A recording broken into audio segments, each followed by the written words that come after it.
The San Francisco 49ers did show some fight in Week 10 to try to claw back in this one, but it was not on the cards for the San Francisco 49ers. Week 10 falling to the Los Angeles Rams 42-26. Our immediate reaction and game balls from a tough loss and how the 49ers rebound right now.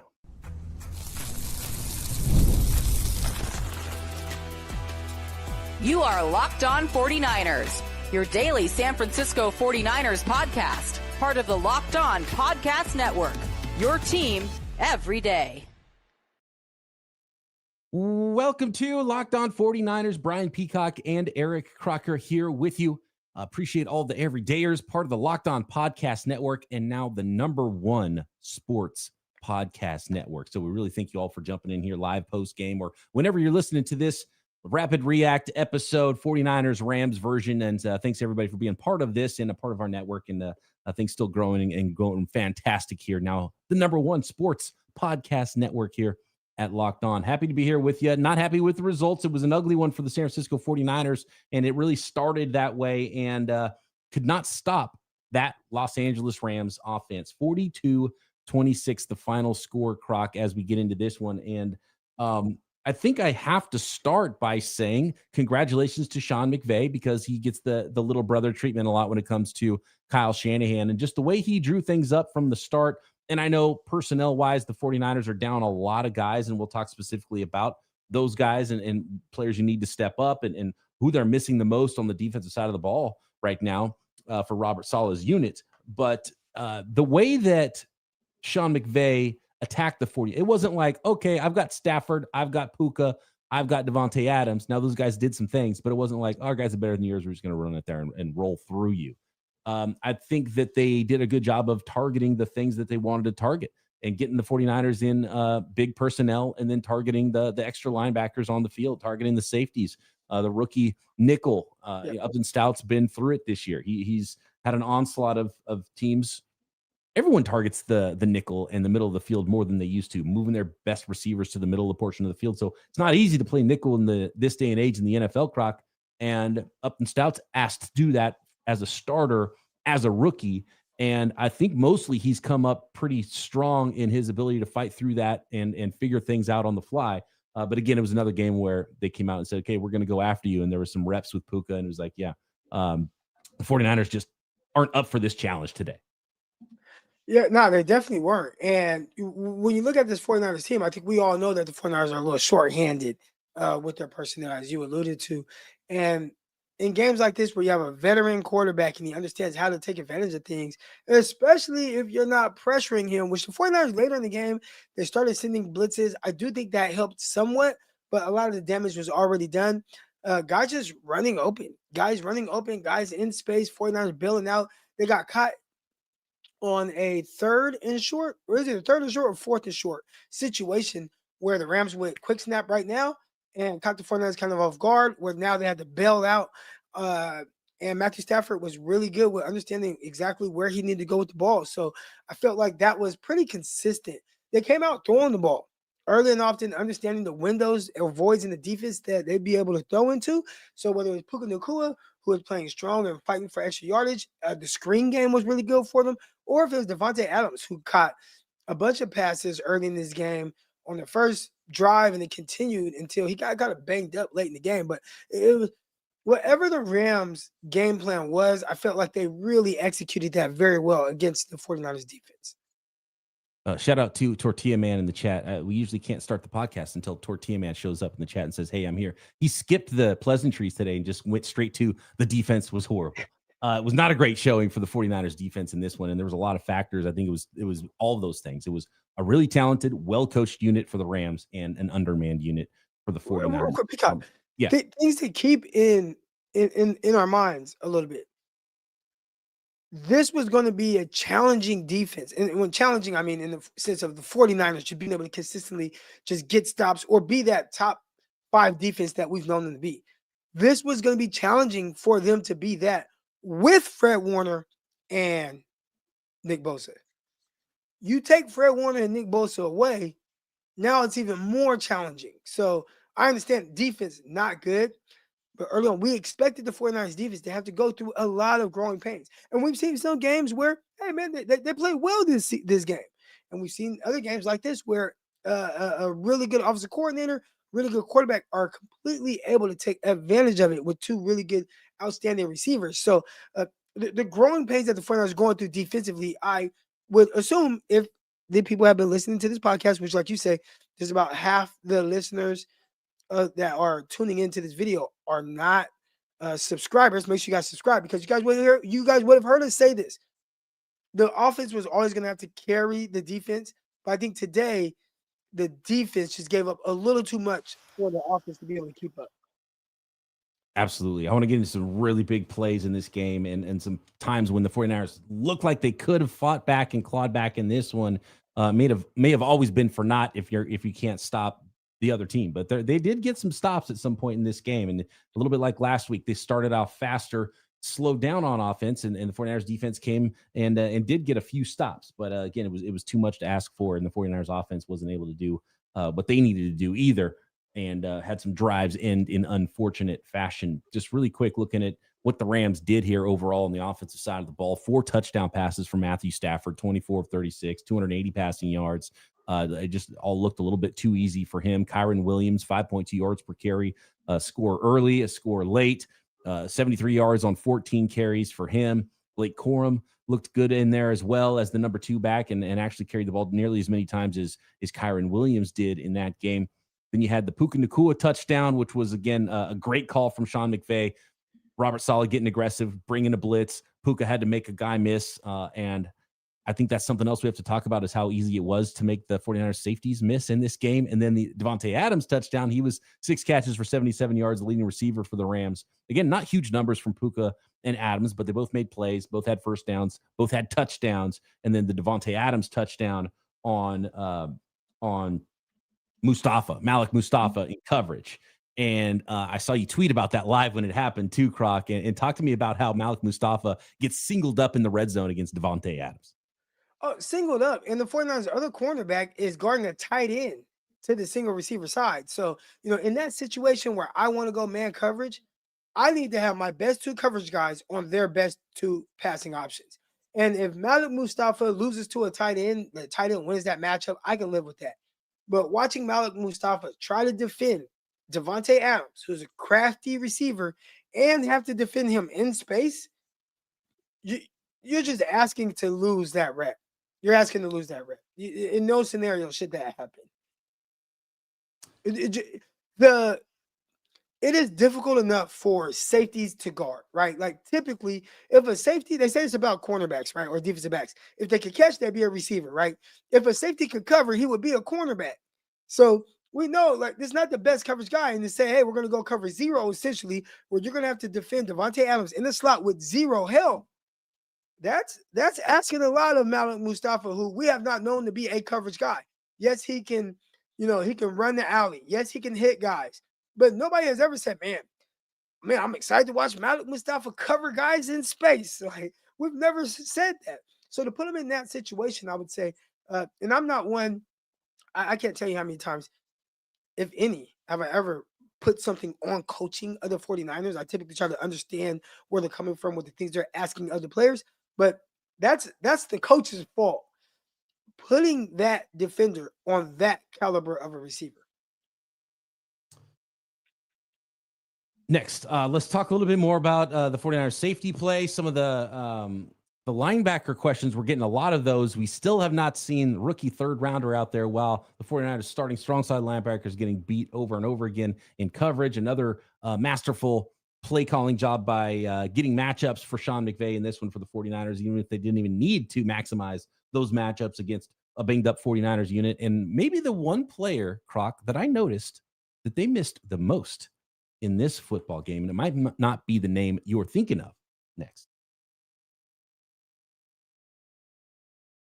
Today's show is brought to you by our friends over there at Peloton. Look, folks, it's time to break through the busiest time of the year with a brand new Peloton cross-training Tread Plus that's powered by Peloton IQ. It's Peloton's most elevated technology and equipment yet that gives you real-time guidance, and it gives you endless ways to move, whether you want to work out by yourself or if you want to work out with your favorite instructor, like my personal favorite, Alex Toussaint. He always gets me fired up to tackle the day. And the thing I like about Peloton, it helps me achieve more in less times. They have features that help you plan, stay motivated, track your progress, and Peloton IQ also provides personalized workout plans and recommendations. That's something that I use right now during the busiest time of the year covering the NFL. They plan my workouts for me based on my mood, my vibe, and also my favorite instructors. So make sure you check it out and use it because it also helps you correct your form in real time, and it maximizes your reps. It counts your reps so that you can do it smarter, safer, and more efficient. Let yourself run, lift, flex, push, and go. Explore the new Peloton cross-training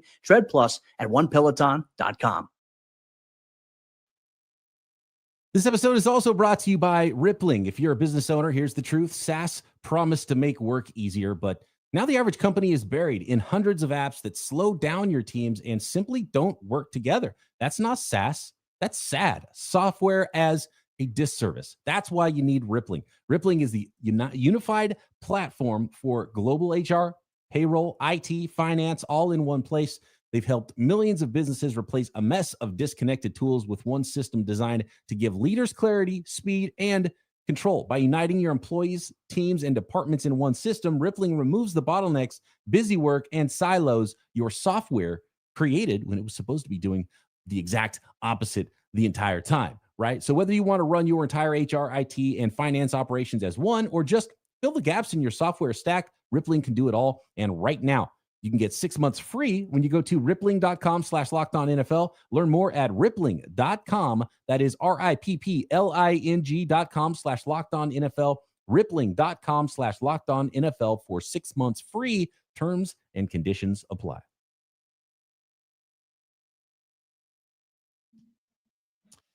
So we got to talk about Luke Gifford. We got to talk about why rookie third-round linebacker Nick Martin can't get on the football field. And you see a guy who's runs 4.5, super athletic, showed some growth during the preseason of his rookie year, and then was immediately just inactive. He didn't win the weak side linebacker job.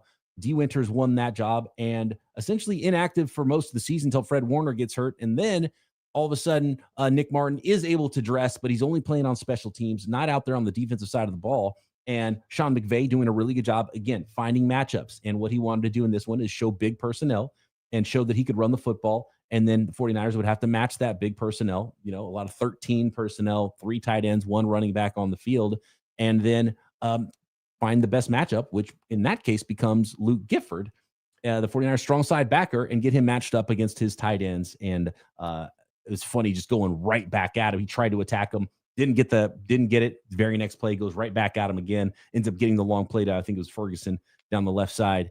And whether it was Davis Allen, who was one of my pre-draft favorites out of Clemson, by the way, a few years ago, getting the early touchdown. You had Higbee in there. You had Kobe Parkinson. You had Terrence Ferguson. And you're wondering, like, Rams never throw to tight ends. Why are they drafting all these tight ends? Why do they have all these guys? Maybe it's just for this specific reason in week 10 against the 49ers to unleash all these tight ends on the field at the same time, throw touchdown passes to him, throw big, 32-yard passes to Terrence Ferguson down the field when he gets singled up with the 49ers' worst coverage guy. And the simple answer is, Croc, that's just a really well-designed offense. And good job, Sean McVay, finding a 49ers weakness. And you have to match strength with strength, because if they go 13 personnel, you have to be able to stop the run, right? And Kyron Williams was able to run the ball in this game. And then on top of that, to answer the question about Nick Martin, he's not a strong side linebacker. He doesn't play that position. So even if Gifford wasn't in the game, it still wouldn't be the rookie third rounder. And we even saw D. Winters get hurt a couple weeks ago, Croc, and it wasn't the rookie third rounder Nick Martin in at weak side backer, which is the position he actually plays and has practiced at. It was actually Curtis Robinson there. And I think it was Curtis Robinson on the field for like one play when Tatum Bethune went out, which was the touchdown on the screen pass to Puka Nacua earlier on in the game. So that's the state of the 49ers linebackers right now. And I understand why fans would be frustrated. This number 75 pick overall, not able to get on the field while the 49ers linebackers are struggling. Yeah, 49ers linebackers definitely struggling. I will say I want to highlight one play from Taylor Bethune. Oh man, so for my office we call this Rhino, right? So Rhino is when you have a pulling guard, and the Rams had a pulling guard, and typically the guard's going to take you to the run. So Bethune saw, he's kind of playing his triangle read. He sees that guard pull. He understands exactly where he's going. He took on that pulling guard. I mean, stuffed the pulling guard. I had to rewind it and watch it and show my bro. I'm like, man, look, did you see how he took on that pulling guard? Stuffed him. It created a power, and then he made the tackle. I thought that was terrific. But outside of that, there were issues with the 49ers linebacker core, specifically in coverage. Guys just playing a little bit too much with their eyes on the quarterback. Now, are they being taught to spot drop? I'm not sure. But they were clearly having their eyes in the backfield and trying to drop to certain areas and zones, not understanding typically receivers or pass catchers, they're not running to you. They are running to their spots or away from you. And there was one specifically with Luke Gifford where he had good coverage downfield on one, and they said, you know what? We're going to come right back to that. And they came right back to it. Good concept. Always teach my guys, second guy through your zone, you have to carry that route. And he did not, had his eyes in the backfield, tight end running down the field wide open. So it seemed like there was something there where Sean McVay understood exactly what he would get defensively from the 49ers if he presented certain looks. And when he got those looks, he has Matthew Stafford, who did a good job of taking advantage of it. We talked about the Mustafa play singled up in the red zone against Devante Adams. Obviously, that's just tough, and I don't even blame Malik Mustafa on that one. You're guarding one of the better route runners, one of the better red zone receivers ever, and you're like a box safety type. That's just a tough look. But Malik Mustafa missed another tackle. There was the missed tackles on the they didn't even get a hand on, I don't think, Puka Nacua, who found his way pretty easily into the end zone on the screen pass. Kyron Williams run late. It looked like they were in position, whether it was Malik Mustafa or Jair Brown on that one. I'm not sure. Just way too many whiffs from at least the one thing you think you would see from those guys as they would come correct against the run. And it's just all around not a great day for the 49ers middle of the field defenders.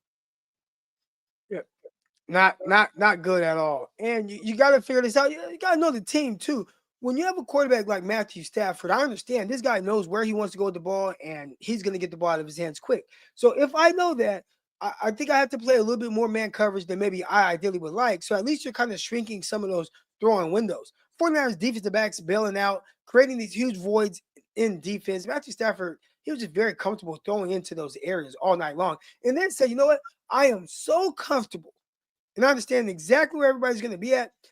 I'm going to throw a pass without even looking at the intended receiver.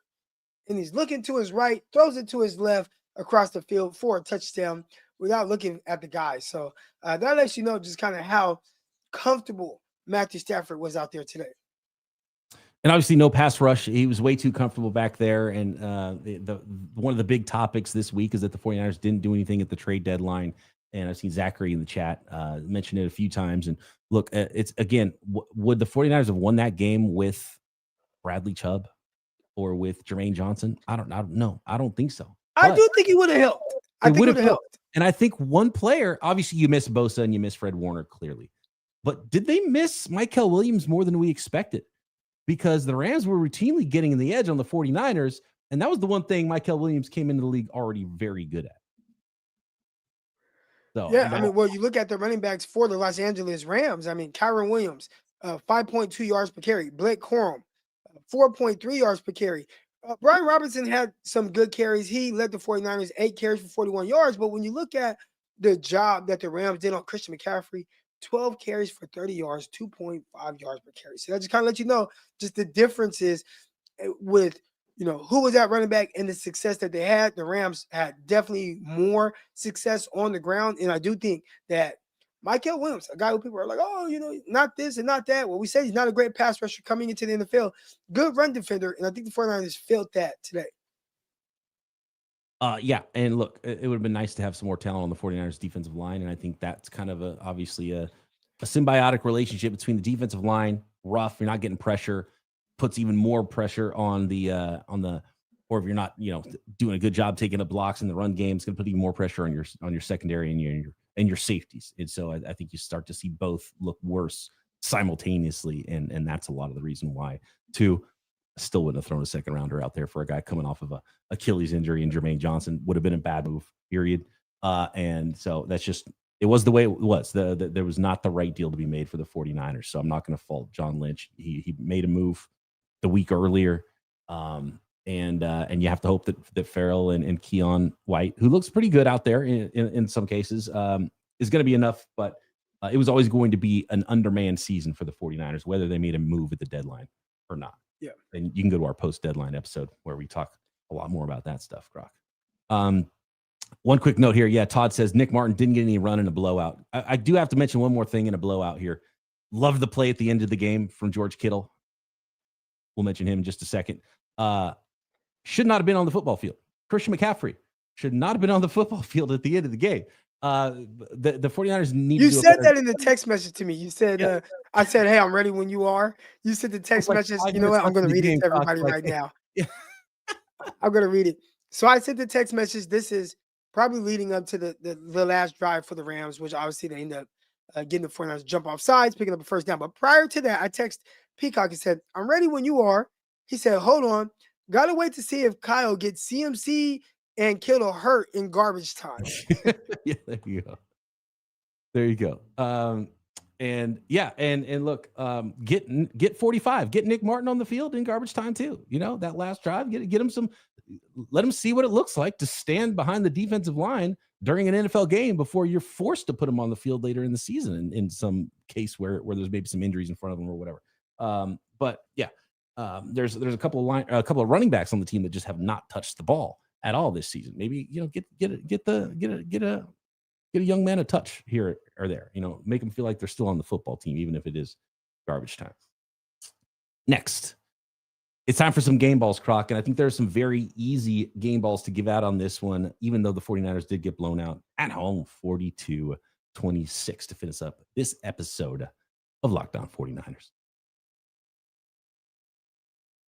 Today's episode brought to you by FanDuel, America's #1 sports book. With the NBA back, there's no better place to get in on the action than FanDuel, the official sports betting partner of the NBA. Even if you missed the start of the game or want to ride the hot hand, FanDuel has live bets on everything from who will score next to fourth quarter comebacks. Plus, you can even combine your live bets into a same-game parlay for a shot at a bigger payout. It keeps every game exciting, especially when your team is the one that's making that late push, and everybody makes a run in the NBA. Of course, weekly lines in the NFL, college football seasons, tons of player props, tons of season-long props as well. And right now, FanDuel is giving new customers $300 in bonus bets when your first $5 bet wins. So head to FanDuel.com to sign up and play your game with FanDuel, the official sports betting partner of the NBA. And Croc, I got my Doer jeans on, right? I got to tell the folks out there about my favorite jeans, my Doers. I'm wearing the performance denim. Cannot get over how comfortable these jeans are. They're good for any occasion, whether you are working, whether you're watching a ball game, whether you are running errands, maybe dinner and drinks after work. Maybe you're just hanging out with some pals. And the jeans feel great. They look great. They have 5 times the stretch of traditional denim. Antibacterial, Cool Max technology. So gets a little warm, gets a little cool. You will feel great and comfortable in your Doer jeans that feel stretchy without looking stretchy. It's classic jeanswear style with the kind of comfort you would expect from athletic wear. It's the best of both worlds. And right now you can try them on for yourself at the new Doer store in San Francisco at 567 Hayes Street. So talk to Marcus, the great staff there. They'll get you fitted up. Hayes Valley in San Francisco. Pick up a pair for yourself. They're an amazing holiday gift as well. Mention our promo code LOCKEDONSF in store to get 15% off your first order, or check them out online at shopdoer, DUER.com/LockedOnSF for 15% off. That's shopdoer.com/LockedOnSF.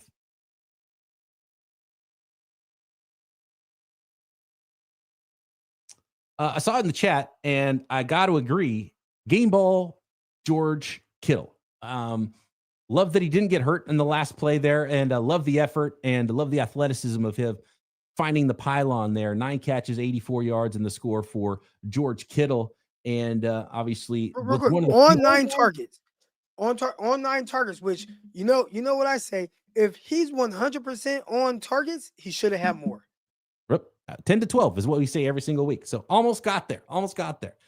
George Kittle also being the most energy. And there was a point in the game, Niners are down 21-0. George Kittle's making plays. He's amped up, getting the crowd back into it, getting his team back into it. And the 49ers nearly they got to the point where it was a one-score game a couple of times. And there was obviously some big rough moments that really killed it. So there was they're down 21-0. Christian McCaffrey stuffed on 3rd and 3. They give it back to him on 4th and 1. I know everyone hates the play call, but the blocking on the play call was also bad. Block it up and you can get the 1 yard. You should be able to get Christian McCaffrey on 1 yard no matter what the play call is, whether it's horizontal, vertical, whatever. And the 49ers were not able to get that. If you score there, they actually got to stop, came back, went down the field and scored again. Now it's a 1-point game, and it's a little bit different going into halftime there.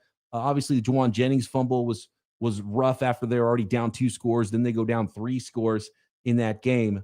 So they really needed a boost, and they did get it from George Kittle, who had a big catch on the Jennings touchdown as well. So, shout out to George Kittle. Really good game. Heart and soul player for the 49ers. And when you have a star player like George Kittle, I think you even need to feed him a little bit more than you did. 9 catches for 84 yards, and keep feeding George Kittle. Feed him more. I want to give a game ball to Brian Robinson, and he hasn't had a whole lot of opportunities. But anytime he does have an opportunity, I feel like he's done the best he can with it. And again, I talked about it today. His yards per carry, he did good. Now I'm excited as well because game time. I took the over on his, PrizePicks. I took the over on his or more on his rushing yards, and he ended up with 41. So he came through in the clutch for me. And I think in some situations for the 49ers, he came through in the clutch as well. On the goal line, they said, you know what, let's give it to our big back. And he did a terrific job running through some tacklers. Should he be more of the focal point on the 49ers offense in short yardage situations? We watched Christian McCaffrey. He is a terrific running back, great running back. Got stuffed on the short yardage situation. Should the 49ers have one with Robinson, who's just running a little bit stronger right now? So that was, I'm going to give him Brian Robinson. Whether they're asking him to carry the ball, do kickoff returns, he's done a really good job of what the 49ers are asking of him. Looked pretty natural catch of the ball. You don't see him getting thrown the ball his way much, but he had a 4-yard catch, a little crosser over the middle of the field. Looked natural catching the football. He's a football player. And if Christian McCaffrey is going to lead the team in targets and be quasi your number 1 wide receiver, which he probably should be right now, got no problem with that. Christian McCaffrey is more valuable as a receiver than he is as a runner right now. I think they should get that ratio of carries a little closer to what they were today. And I like the change of pace that presents for a football team. And Brian Robinson deserves to touch the ball more. And I think you have to be smart about how often you hand the ball to Christian McCaffrey with his workload he's had so far this year. So keep the targets for Christian McCaffrey out of the backfield. And I love how they brought him in and out, and Robinson was able to get a little bit of a roll going. He was on the field for a while and got like 5 carries on one drive. And then they brought in Christian McCaffrey, then hit him over the middle of the field on like a little Texas route or whatever it was out of the backfield. And so I love that. Bring them both, utilize them both. And it was 12 carries to 8 carries, 12 for Christian McCaffrey, 8 to Brian Robinson. I think that's a good ratio going forward for the 49ers to be able to utilize both their skill sets and still throw the ball a lot to Christian McCaffrey. Yeah, no, definitely. How about Mac Jones? Yeah, Gold Blood in the chat says Jones is not Purdy until the 49ers get Brock Purdy back. This team will score in the 20s or below every game. And I would say, man, there were some things outside of his control. They started asking him to do a little too much. And it's like, you got to know who your guys are. I actually put a tweet out prior to the interception, maybe 2 minutes before he threw the interception. And I said, you know what? I don't want to butcher my quote. Let's go to it exactly what I said. See, this is when Mac might turn it over. We are asking him to be the savior. Not sure about that. I would say I view Purdy in similar light. Like when you're asking Purdy to be the savior, and when I say savior, when you're going up against the offense and you just cannot stop them, I don't think Purdy has excelled in those positions. So I thought, for the most part, Mac Jones did a really good job of, man, I'm trying to keep up, moving the ball down the field. Damn, Jawan Jennings fumbles the ball. That was not ideal. But for the most part, he was very efficient, made some good throws. Would like to see him push the ball down the field a little bit more, had a chance to hit Robinson deep, elected to throw it down underneath to George Kittle, I believe. But for the most part, I thought Mac did a terrific job and did a lot of what they asked of him. Now, again, they're not paying him the same way they're paying Purdy, so my expectations for Purdy are much higher. But I'm not sure that you're getting much better play, especially considering the circumstances that Mac Jones is playing in with a defense that is just this is one of the worst defenses we've seen the 49ers play with. They're not getting the stops to where, you know what, I can feel a little bit more at ease. And even then, he tried to still kind of throw the 49ers back into this game. So good job, Mac Jones, on this game. And this is not me. I guess I am kind of comparing the two quarterbacks. Mac Jones, or excuse me, Brock Purdy is the de facto QB1 for the San Francisco 49ers, but Mac Jones is playing well. Yeah, and everyone said it, and even Mac Jones himself has said it. Brock's QB1. I don't think we even need to go down that road. But there are some similarities in the way they play, and also in the limitations that they have in that they're not built for big comebacks like that. You know, it's not going to be a laser show with Mac Jones and with Brock Purdy, and that's why. But you know, they're really good at the things that Kyle Shanahan wants them to do, and playing with timing and being accurate and hitting the ball over the middle of the field and throwing with anticipation and all of those things. By the way, Mac Jones, 33 of 39 in this game. There's one point he only had two incompletions on the entire day. Obviously threw the interception late, but 319 passing yards, 3 touchdown passes. He had a 115.7 rating. He was not the reason the 49ers lost this game. And you hate that interception late came on a 4th and 4 after the Kittle penalty on 4th and 4 that should not have been a penalty at all. So it should have been a first down. And who knows, maybe things go different. It's a miracle comeback. But that's why Kyle Shanahan wants to stay in front of the sticks. He wants to run the ball a lot, and you got to play good defense to be within a score of a team so you don't have to drop back and let defenders tee off on you and expect, you know, big boy throws all over the football field. And it's just not what Mac Jones and not what Brock Purdy do best.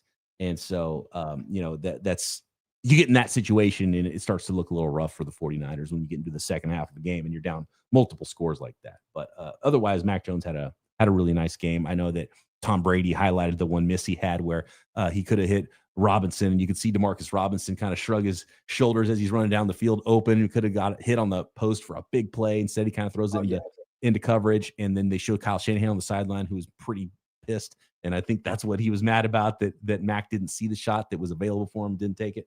But overall, really good game, I think, for Mac Jones. He played well considering the circumstances. Yeah. Again, we're talking about CMC, who's averaging 2.5 yards per carry, not having much success on the ground from there. A lot of it is reliant of Mac Jones and his arm, especially when you have no defense out there. If he would have kept up with the Rams in this game, now you're talking about Patrick Mahomes or Josh Allen ability, which Mac Jones is just not that. Obviously, no pass rush in this game. Well, hardly any pass rush in this game. Clea Davis and I believe Keon White, yes, half a sack each, split a sack there. One tackle behind the line of scrimmage from Clea Davis, defensive lineman. Otherwise, Tatum Bethune and D. Winters had the only other tackles for loss. So the Niners lost the football game up front for sure. But one game ball I want to give out to a player who didn't fill up the stat sheet or anything, but CJ West, who was a healthy scratch last week. And due to some other injuries, ended up playing in this game and playing a lot in this game. I don't know what the snap counts were, but clearly it was the most snaps he's played so far in his NFL career as a rookie. Big number 99 was in there, and I don't expect him to be a big-time pass rusher or anything, but he looked pretty stout against the run and was taking on a lot of double teams, and he was being enough of a problem, I think, and doing what he does well. And so I'm going to give a game ball to CJ West in his most extended action of his rookie season. I wish we could see a little bit more of Marcus Siegel, especially if the safeties aren't going to be playing really well that are in there. I wish we could see more of Nick Martin, right? But I don't think we're going to see Nick Martin playing strong side backer. So we're just probably not going to see much of Nick Martin at all because D. Winters is playing in front of him. So unfortunately, that's the way it is for those guys. Do you have any other game balls you want to give out, Croc? No other game. You know, good job by the offense trying to keep something going. Again, had some unfortunate turnovers. Defense just gave up a little too much. 42 points. Yeah. The Rams doing a really good job of keeping the 49ers offense off of the field or extending drives. It was tough. It was tough. And look, even if the 49ers, we talked about some of the other things, there was the 4th and 1 stop of McCaffrey, there was the Jawan Jennings fumble. Even if those things didn't happen, the 49ers were closer, probably just would have been more heartbreaking because it would have been a closer game. But the 49ers couldn't stop the Rams offense. And so I think the outcome was going to be the outcome. Maybe it would have been a little bit closer. And that's just the way it was going to go, I think, against this team in week 10. I believe it's all NFC West next week, 49ers, Cardinals, and I think the Rams, Seahawks, which will be a really good one. And we'll learn a lot about everybody next week. Thanks everybody for tuning in. Love all the everydayers out there. We will be back tomorrow. And of course, thank you for making Locked On 49ers your first listen of the day. And thank you for making the Locked On Podcast Network the #1 sports podcast network in all the land. Rock and I back tomorrow right here, Locked On 49ers.